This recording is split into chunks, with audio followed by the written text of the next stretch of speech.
너를 기다리는 동안. 황지우. 내가 오기로 한 그 자리에 내가 미리 가 너를 기다리는 동안 다가오는 모든 발자국은 내 가슴에 쿵쿵거린다. 바스락거리는 나뭇잎 하나도 다 내게 온다.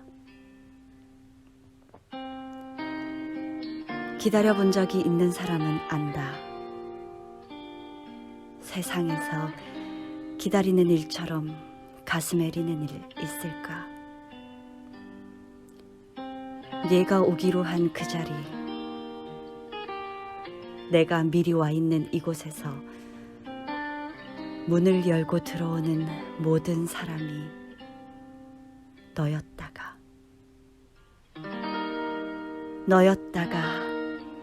너일 것이었다가 다시 문이 닫힌다.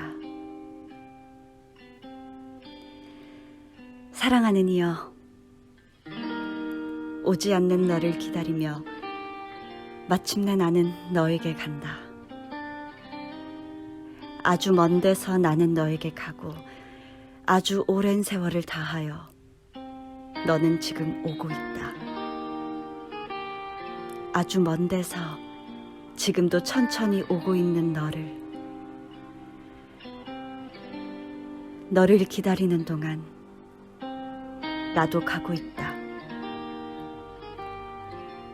남들이 열고 들어오는 문을 통해 내 가슴에 쿵쿵거리는 모든 발자국을 따라 너를 기다리는 동안 나는 너에게 가고 있다.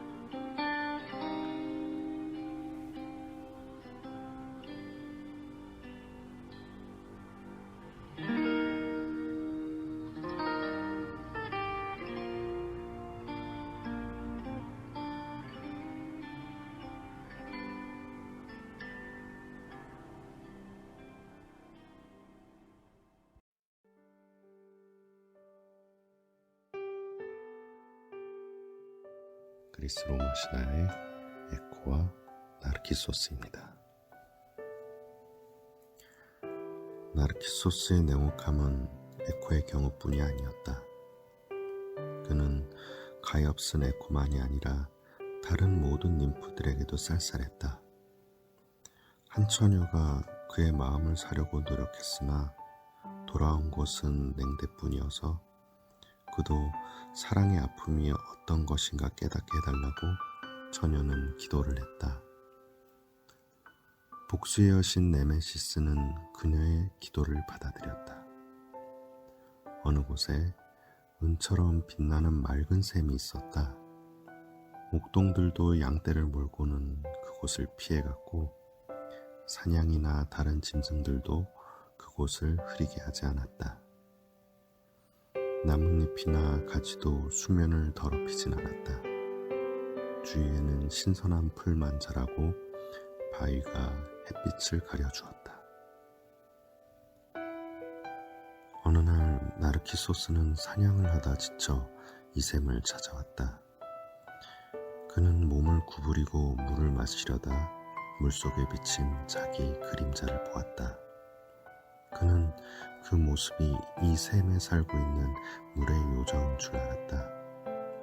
두 눈은 은빛으로 빛나고 머리털은 디오니소스나 아폴론의 것처럼 아름다웠으며 둥그스름한 두 볼의 흰 목은 상아처럼 곱고 가볍게 벌린 입술과 이 모든 것 위에 빛나는 늠름한 자태는 어느 누구도 따를 수가 없었다. 그는 그 모습을 넋을 잃고 들여다보았다. 그는 자신의 모습에 매혹되어 키스를 하려고 몸을 더욱 구부리고 입술을 가져갔다. 포옹하려고 팔을 물속으로 집어넣는 순간 사랑하는 사람의 모습은 사라져버렸다. 곧 그 모습이 되돌아와서 다시 안으려 했지만 역시 허사였다. 그는 샘을 떠날 수가 없었다. 그는 먹는 것도 잊은 채 언제까지나 자신의 그림자를 바라보면서 말을 걸었다. 아름다운 그대여, 그대는 왜 나를 멀리하는가? 내 모습이 거부감을 일으킬 정도로 못생기진 않았을 텐데 말이여. ним프들은 모두 나를 사랑하고 그대도 그리 무심하진 않은 것 같은데, 내가 두 팔을 벌리면 그대도 벌리고, 내가 미소를 지으면 그대도 미소를 짓고, 내가 손짓을 하면 그대도 따라하지 않았는가? 슬픔의 눈물이 물속에 떨어져 수면이 흐려졌다. 순간 그림자가 떠나려 하자 그는 외쳤다. 제발 부탁이니 기다려주오. 손대는 게 싫으면 그저 바라보게라도 해주오. 가슴 속의 불꽃으로 인해 그의 안색은 날로 창백해지고 기운은 쇠약해져서 에코를 매혹시켰던 그 아름다움은 찾을 수가 없었다. 그러나 에코는 여전히 그의 곁에 남아 그의 말에 대답했다. 결국 나르키소스는 혼자 가슴을 태우다 죽고 말았다. 그의 망령이 지옥의 강을 건널 때 그는 배 위에서 몸을 굽혀 자기 그림자를 찾으려고 했다. ним프들, 특히 물의 ним프들은 그의 죽음을 가슴 아파했다. 그들이 가슴을 치며 슬퍼하니 에코도 자기 가슴을 치며 슬퍼했다. 그들은 그의 시체를 화장하려고 나무들을 준비했으나 시체를 찾을 수가 없었다. 그 대신 흰 잎으로 둘러싸인 자주색 꽃 한 송이를 발견했다. 사람들은 이것을 나르키소스, 수선화라 부르며 그의 추억을 영원히 간직하고 있다.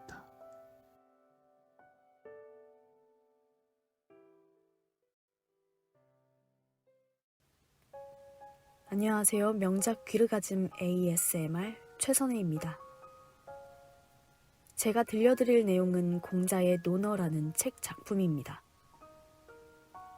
논어란 공자와 그 제자들이 세상 사는 이치나 교육, 문화, 정치 등에 관해 논의한 이야기들을 모은 책입니다. 그 안에는 공자의 혼잣말을 기록해 놓은 것도 있고, 제자의 물음에 공자가 대답한 것, 그리고 제자들끼리 하던 이야기도 있습니다. 또한 제자 이외의 당대 정치가들이나 마을 사람들과 나눈 이야기도 기록되어 있습니다. 그래서 책 제목이 논어가 되었다고 합니다. 논어에는 공자의 풍모와 성격이 곳곳에 배어있을 뿐 아니라 당시에 그의 제자들이 이야기하던 분위기와 말투까지도 그대로 살아있습니다. 지금까지 읽어보면서 인상 깊었던 몇몇 구절을 들려드리려 합니다. 연말이 다가오는 이때에 이 작품으로 하여금 담백하지만 따뜻하게 여러분들과 함께하고 싶습니다. 구절들은 이어지지 않는 것이 특성이라서 직관적으로 편하게 들어도 좋습니다. 지혜로운 사람은 미혹되지 않고 인한 사람은 근심하지 않으며 용기 있는 사람은 두려워하지 않는다. 싹은 솟았어도 꽃을 피우지 못하는 것이 있고 꽃은 피어도 열매를 맺지 못하는 것이 있다. 함께 공부할 수 있는 사람이라도 함께 도우러 나아갈 수 없고 도우러 나아갈 수 있는 사람이라도 입장을 같이 할 수는 없으며 입장을 같이 할 수 있는 사람이라도 상황에 따른 판단을 함께 할 수는 없다. 여기서 말하는 도우란 마땅히 지켜야 할 도리를 뜻합니다. 자공이 사람들을 비교하자 사는 똑똑한가 보구나. 나는 그럴 겨를이 없다. 나는 내 공부도 벅차서 사람들을 비교할 겨를이 없구나. 남이 나를 알아주지 않음을 걱정하지 말고 자신의 능력이 없음을 걱정하라. 남이 나를 속이지 않을까를 미리 경계하여 대비하지도 않고 남이 나를 믿지 않을까를 미리 생각하지도 않으면서 도리어 그것을 미리 아는 사람이 바로 현명한 사람이다. 현명한 사람은 도가 행해지지 않는 세상을 피하고, 그 다음은 어지러운 지역을 피하고, 그 다음은 무례한 사람을 피하고, 그 다음은 그릇된 말을 하는 사람을 피한다. 더불어 말을 해야 할 때 더불어 말을 하지 않으면 사람을 잃고, 더불어 말하지 않아야 할 때 더불어 말을 하면 말을 잃는다. 지혜로운 사람은 사람을 잃지도 말을 잃지도 않는다.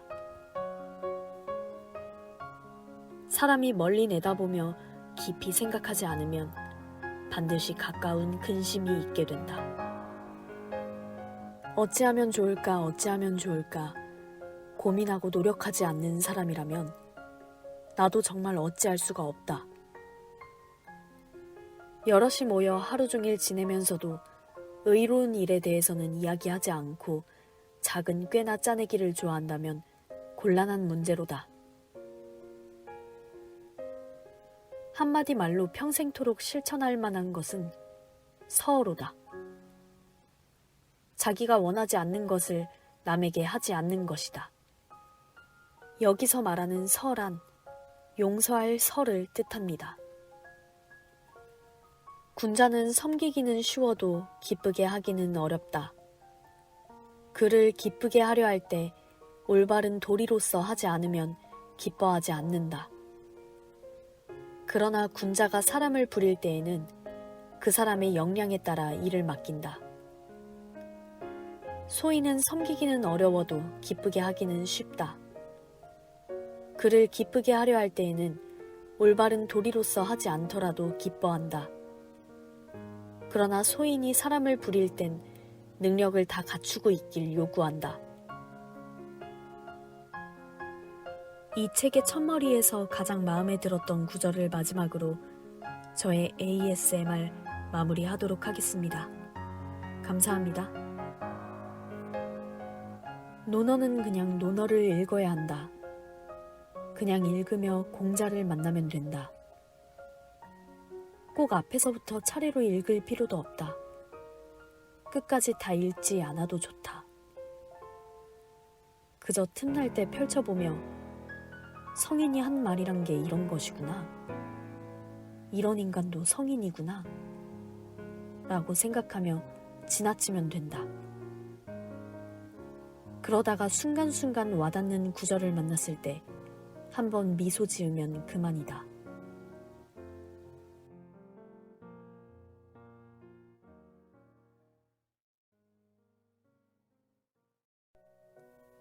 안녕하세요. 명작 귀르가즘 ASMR의 박상범입니다. 제가 오늘 여러분께 들려드릴 이야기는 생땡쥐베리의 어린 왕자입니다. 그럼 시작하겠습니다. 사람들은 서둘러 급행열차에 오르지만 정작 자신들이 무엇을 찾는지 모르고 있어요. 그래서 늘 분주하게 제자리를 맴돌고 있을 뿐이에요. 어린 왕자는 덧붙여 말했다. 아무 소용없는 일인데 말이에요. 우리가 발견한 우물은 사하라 사막의 우물과 달랐다. 사하라 사막의 우물이 그저 모래밭에 구멍을 낸 것이라면 우리의 우물은 마치 마을의 우물 같았다. 하지만 주변의 마을은 찾아볼 수 없어서 나는 꿈을 꾸고 있는 기분이었다. 나는 어린 왕자에게 말했다. 정말 이상해. 모든 게 갖춰진 우물이라니. 도르래, 두레박, 밧줄까지. 어린 왕자가 큰 소리로 웃으며 밧줄을 당겨 도르래를 움직였다. 그러자 오랫동안 잠들었던 낡은 풍차가 깨어나는 듯 도르래가 삐걱 소리를 냈다. 어린 왕자가 말했다. 자, 들어봐요. 우리가 자고 있던 우물을 깨운 거예요. 우물이 노래를 부르잖아요. 나는 어린 왕자에게 힘든 일을 시키고 싶지 않았다. 내가 할게. 네가 들긴 무거울 거야. 나는 천천히 두레박을 끌어올려 우물담 위에 놓았다. 도르래의 노랫소리가 쟁쟁하게 울려 퍼졌고 출렁이는 물속에 햇살이 일렁였다. 물을 보니깐 목이 말라요. 물 좀 주세요. 그제야 나는 어린 왕자가 찾고 있는 것이 무엇인지 알 수 있었다. 나는 두레박을 들어 어린 왕자의 입에 가져다 댔다. 그는 눈을 감고 물을 마셨다. 우리는 축제를 맞이한 사람들처럼 즐거워했다. 그 물은 분명히 우리가 먹던 물과 완전히 다른 것이었다. 별빛 아래를 행진한 끝에 찾아낸 도르래의 노래와 내 두 팔의 노력으로 얻은 물이었다. 그것은 마치 선물을 받았을 때처럼 내 마음을 기쁘게 했다. 유년 시절에도 크리스마스 트리에 매달린 반짝이는 불빛, 자정 예배 때 울려 퍼지던 음악, 사람들의 다정한 미소들이 있었기에 크리스마스 선물이 더 값지게 느껴지지 않았던가. 어린 왕자가 말했다. 아저씨의 별 사람들은 한 정원의 장미를 5,000송이나 가꾸지만 진정으로 원하는 것을 찾지 못해요. 그래, 맞아. 한 송이의 꽃이나 물 한 모금에서도 찾아낼 수 있는데 그렇고 말고. 어린 왕자가 이어 말했다. 하지만 눈에는 보이지 않아요. 마음으로 찾아야 해요. 나는 물을 마셨다. 갈증이 해소되자 숨쉬기가 훨씬 편했다. 동이틀 무렵 햇빛이 비치면 모래는 꿀 색깔을 띈다. 나는 꿀 색깔의 모래를 바라보며 행복을 느꼈다. 괴로울 것이 뭐 있는가. 모든 것이 내 마음을 흡족하게 했다. 어린 왕자가 내 곁에 앉으며 나지막이 말했다. 아저씨, 약속은 꼭 지켜야 해요. 무슨 약속 말이냐? 약속했잖아요. 내 양에 입마개를 씌워준다고. 나는 그 꽃을 책임져야 하니까요. 나는 주머니에서 끼적여 두었던 그림들을 꺼내 들었다. 어린 왕자가 그것들을 보더니 웃으며 말했다. 아저씨가 그린 바오밥 나무는 양배추 같아요. 아, 그러니? 내가 바오밥 나무 그림에 얼마나 심혈을 기울였던가. 여우는 귀가 꼭 뿔처럼 보여요. 너무 길쭉하잖아요. 이렇게 말하며 어린 왕자는 피식 웃었다. 얘야, 너무하구나. 나는 속이 보이는 보아뱀과 보이지 않은 보아뱀밖에 그릴 줄 몰랐다니까. 오, 괜찮아요. 아이들은 다 알아보거든요. 그래서 나는 연필로 굴레를 그렸다. 그 그림을 어린 왕자에게 내미는데 가슴이 미어지는 느낌이 들었다. 나는 이제 네가 앞으로 어떻게 할지 궁금하구나. 하지만 어린 왕자는 내가 하는 말에 대답하지 않고 이렇게 말했다. 내일이면 내가 지구에 온 지 1년이 되네요.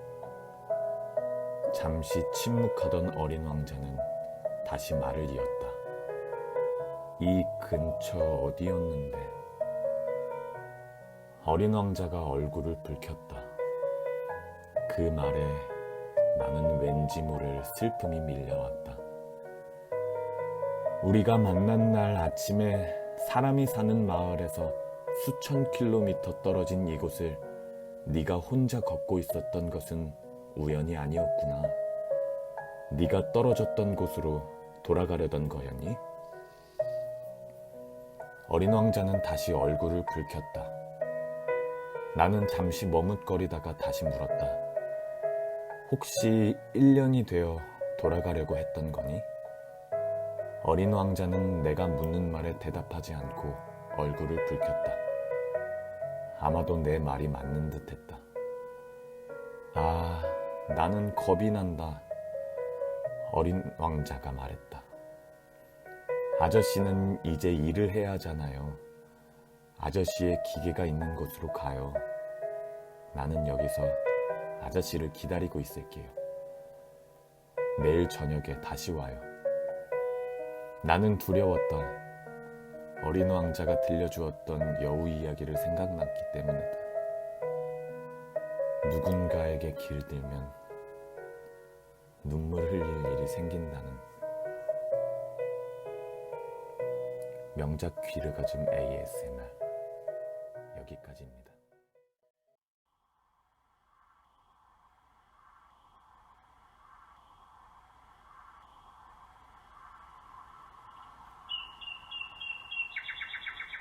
병하의 고민. 글, 그림 조은수.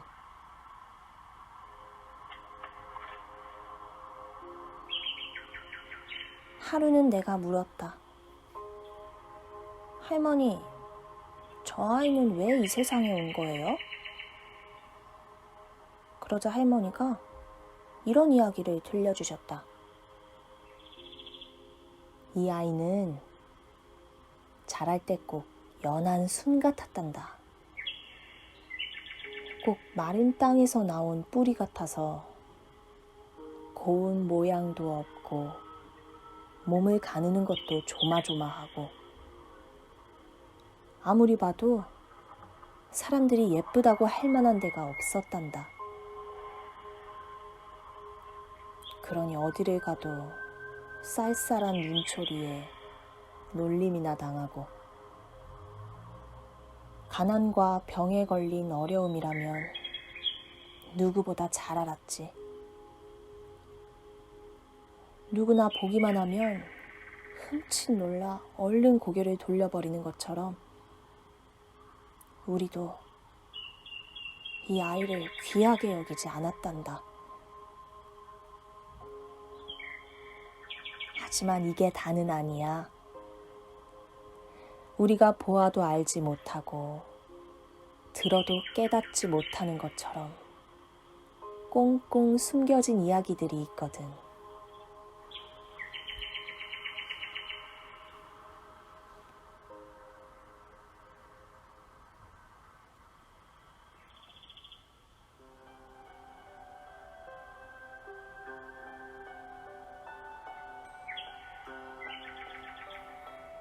하필이면 그 아이가 손을 들었지요. 너무 열심히 손을 들어서 할 수 없이 기회를 주었어요.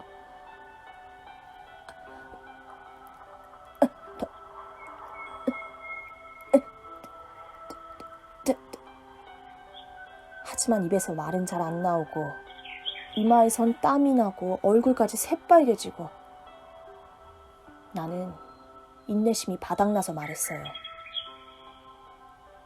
찬경아, 생각이 좀 정리되면 발표하겠니? 그 아이는 순순히 자리에 앉았어요. 하지만 다시 손을 들기를 여러 번. 나는 내 발표 수업을 그 아이가 망칠까봐 조마조마했지요. 치미는 짜증과 염려를 억누르며 억지 미소를 짓고 무사히 수업을 마쳤는데 그 아이의 어머니가 헐레벌떡 달려왔어요. 그러더니 눈물을 글썽이며 이렇게 말했지요. 찬경이는 늘 말하기를 꺼리고 사람 많은 데서는 더더욱 입을 열지 않는데 오늘 몇 번씩이나 손을 들고 어떻게든 자기 생각을 말하려고 애쓰는 모습을 보니 어찌나 가슴이 벅차오르고 기쁘던지.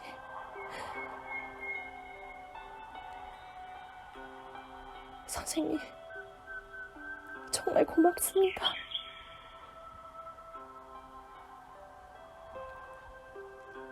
찬경이네 학교 사회 선생님.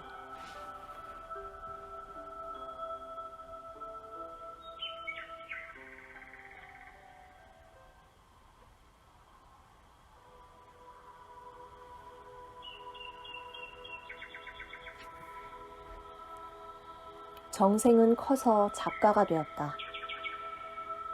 보잘것없는 것, 버려진 것, 무시당하는 동물과 불쌍한 사람들이 주인공이 된 슬프고 아름다운 이야기를 많이 남겼다. 정생이 그토록 가난과 질병으로 고생하지 않았다면 결코 쓸 수 없는 이야기들이었다.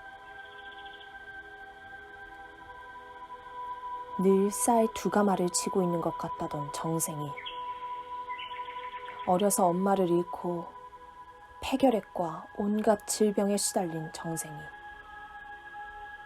책이 아무리 많이 팔려도 안동 조탑동 오막살이 흙집을 떠나지 않던 정생이 그는 고집스런 궁상과 고생과 질병을 자신이 짊어지는 대신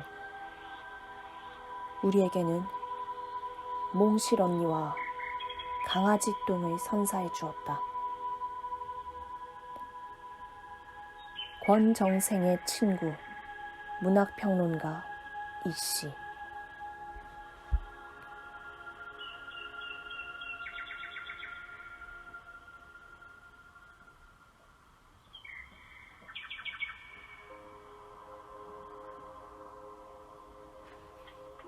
병아야, 이젠 알겠지?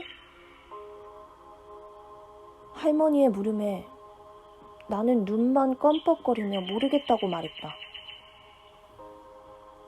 그러니까 저 아이는 너와 함께 살기 위해 온 거란다. 이 땅에서 너와 함께 살기 위해.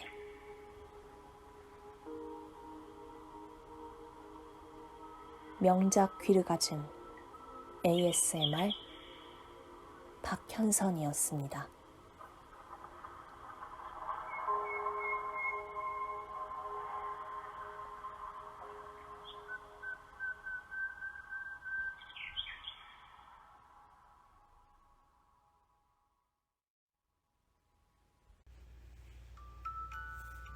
귀르가즘 동화. 제목 풍성한 가을이었어요.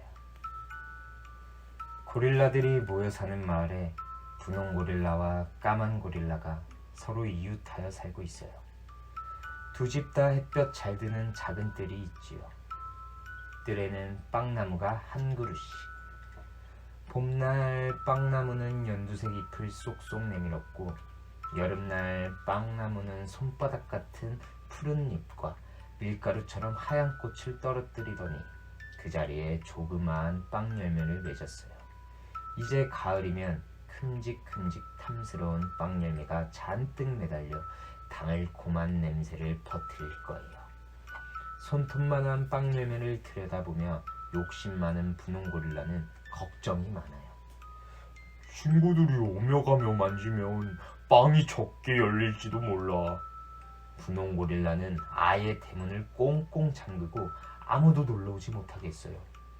분홍 고릴라는 빵 열매를 혼자서만 먹고 싶었어요. 이 맛있는 걸 왜 나눠 먹는담? 새들이 따먹을지도 모르니까 이 봉지를 씌워둬야지.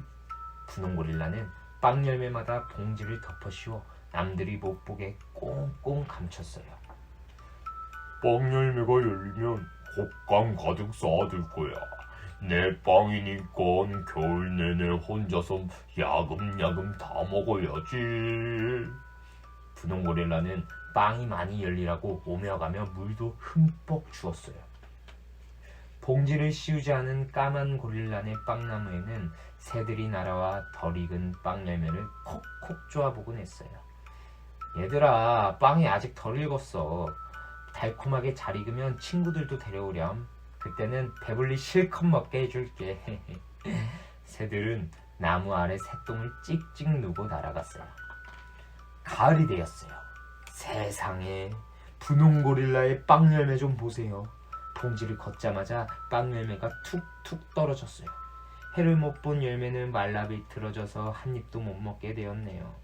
물을 너무 좀 뿌리는 그만 썩어버렸고요. 우와, 까만 고릴라네 빵나무 좀 보세요. 주먹보다 더 큰 빵 열매가 가지가 휘도록 주렁주렁 매달렸네요. 해와 비와 바람을 듬뿍듬뿍 받고서 빵 열매는 아주 향기롭게 익었어요. 새들이 두고 간 똥은 기름진 땅을 만들어줘서 빵 열매가 더 잘 자랄 수 있었어요. 우와, 내 빵나무. 분홍 고릴라의 뺨에 쭉 눈물이 흘러내렸어요. 속상해서 울고 있는 분홍 고릴라의 귀에 즐거운 웃음소리가 들려왔어요. 바로 울타리 너머에서 나는 소리였죠. 분홍 고릴라는 울타리로 다가가 영차 하고 발돋움을 했어요. 까만 고릴라의 집마당이 보였어요. 하얀 고릴라, 노란 고릴라, 반짝이 고릴라, 천박이 고릴라, 줄무늬 고릴라가 모두 함께 있었어요. 다들 커다란 식탁에 둘러앉아 눈이 반달 모양이 되도록 웃고 있었어요. 빵 열매를 탄다기에 가짜는 우유를 한 동이 갖고 왔어. 이건 내가 직접 만든 산딸기 잼이야. 난 고소한 버터 한 덩이. 고릴라들은 즐겁게 이야기했어요. 난 달고 시원한 우물물 한 두레박. 견박이 고릴라가 말했어요. 모두들 정말 고마워. 빵 열매랑 함께 먹으면 정말 맛있겠다. 까만 고릴라가 나무에서 빵을 톡톡 따 바구니에 담으며 말했어요. 어느새 바구니마다 빵이 수북히 쌓였어요. 울타리에 매달려 있던 분홍 고릴라가 꼴깍 침을 삼켰어요.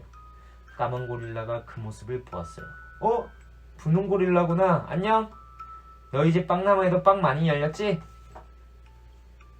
내 빵나무 열매는 다 말라버렸어.